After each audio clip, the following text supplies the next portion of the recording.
Januar je mjesec kada priroda miruje, ali za voćare to je idealno vrijeme za pripremu voćnjaka za novu sezonu. Ovaj period koristi se za niz aktivnosti poput orezivanja, prihrane i zaštite voćaka, kako bi se osigurao zdrav rast i obilan urod u narednim mjesecima. Zimsko orezivanje jedno je od najvažnijih poslova u voćnjaku tokom januara. Ovaj proces ima za cilj uklanjanje suhih, bolesnih i oštećenih grana, kao i oblikovanje krošnje. Dobro orezana krošnja omogućava bolju prozračnost i prodor svjetlosti, što smanjuje rizik od bolesti i osigurava bolji kvalitet plodova. Kod mladih voćaka orezivanjem se formira osnovna struktura krošnje, dok se kod starijih stabala održava ravnoteža između rasta i rodnosti. Pri orezivanju je važno koristiti oštre i čiste alate kako bi se spriječile infekcije. Prije ulaska u voćnjak dezinficirajte alat, a preporučljivo je to uraditi i prije svakog prelaska na sljedeću voćku, kako bi se spriječilo prenošenje oboljenja sa voćke na voćku. Također se preporučuje da se posjekotine, to rane koje ostaju nakon orezivanja, premazuju prirodnim voskom ili smjesom gline i pepela, što pomaže u zaštiti od gljivičnih oboljenja. Pored toga može se koristiti i kalemarski vosak. Svaka voćna vrsta ima specifične zahtjeve za orezivanje. Na primjer, kod jabuka i krušaka uklanjaju se okomite grane koje otežavaju prodor svjetlosti, dok se kod koštičavih voćaka poput šljiva i trešanja vodi računa o održavanju ravnoteže između starijih i mlađih grana. Nadamo se da ste pratili naša uputstva koja smo davali kroz videe u posljednje vrijeme i da ćete ovaj posao moći obaviti sami. Pišite nam u komentare ispod videa, a kao znak podrške označite ovaj video sa like. Za sve naše pratitelje pripremili smo veći broj poklona. Ostanite s nama do kraja videa i saznajte kako do nekog od tih vrijednih poklona. Zimski mjeseci, uključujući januar, idealno su vrijeme za pripremu tla i prihranu voćaka. Hranjive materije unose se u tlo kako bi se voćke pripremile za intenzivan rast u proljeće.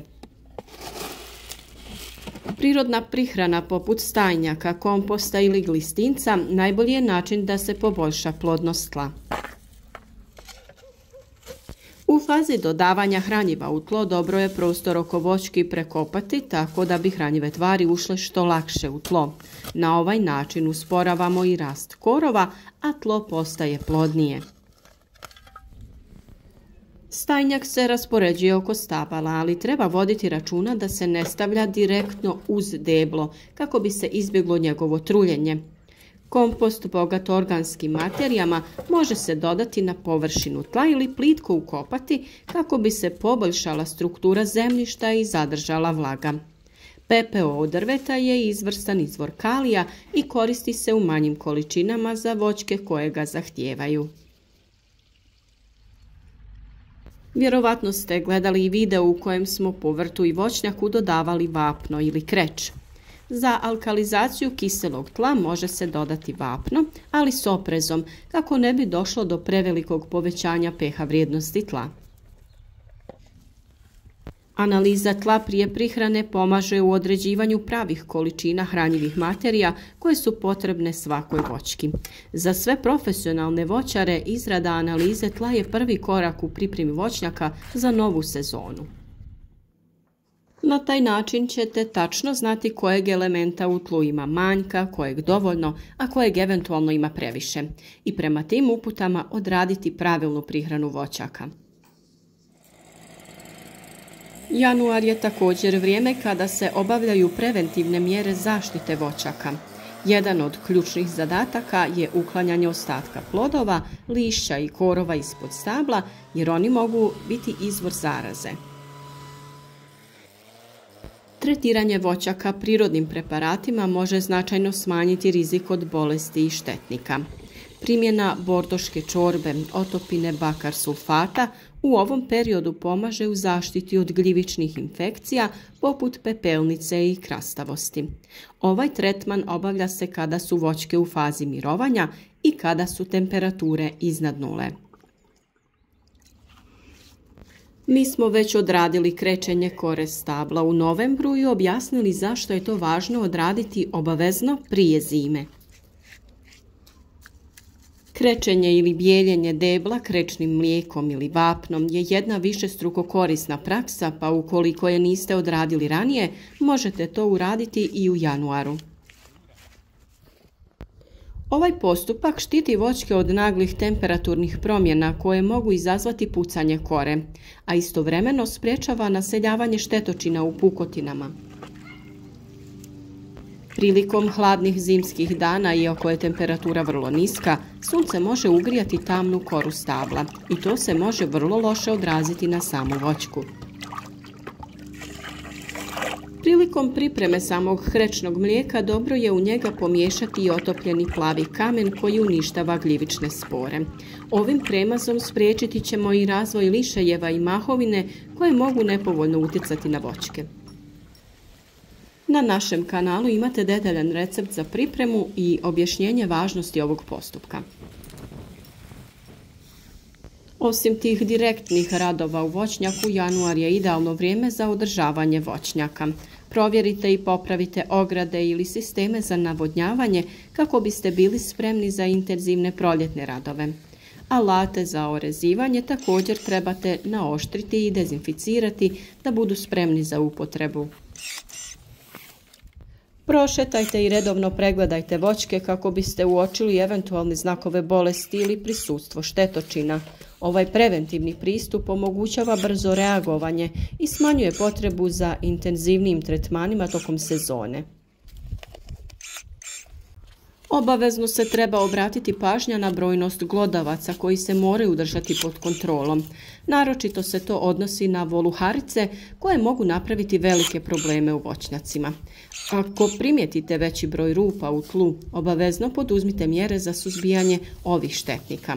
Na našem kanalu naravno imate video i na ovu temu kako se boriti protiv voluharica. Radovi u voćnjaku tokom januara ključni su za zdravlje i produktivnost voćaka u narednoj sezoni. Orezivanjem se oblikuju krošnje i uklanjaju bolesni dijelovi. Prihranom se poboljšava plodnost tla, a zaštitom se voćke čuvaju od bolesti i štetnika.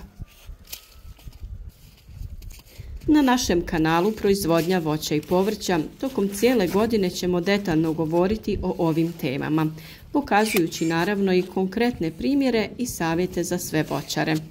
Pratite nas kako biste na vrijeme saznali sve što vam je potrebno za uspješan uzgoj voća. Ako do sada niste, zapratite naš kanal, a za one koji nam ispod videa napišu komentar, pripremili smo bogate poklone koje ćemo podijeliti na kraju svakog mjeseca. Pišite nam i možda baš vas darujemo nekim od korisnih poklona koji će vam olakšati uzgoj biljaka. Dovoljno je samo da napišete od kud nas pratite, koje biljke uzgajate ili koje vam je najdraže voće ili povrće. Rado ćemo obradovati neke od vas, kao što se i mi radujemo svaki put kada pročitamo komentar ispod videa. Hvala vam što ste uz nas. U narednoj sezoni uzgoja baviti ćemo se raznim temama, dijeliti naša iskustva i nadamo se potaknuti mnoge da se sami bave uzgojem voća i povrća. Vjerujemo da zajedno uz razmjenu iskustava u uzgoju različitih biljaka možemo jedni drugima biti motivacija. Mnogi koji su uz nas od samog početka jave nam se kako bi podijelili iskustvo iz vlastitog vrta. Uspješni su, zadovoljni i sretni. To je dovoljna nagrada i motivacija za nas da i dalje snimamo naše video savjete, dijelimo ih sa vama, zajedno uživamo u prirodi i raznom voću i povrću.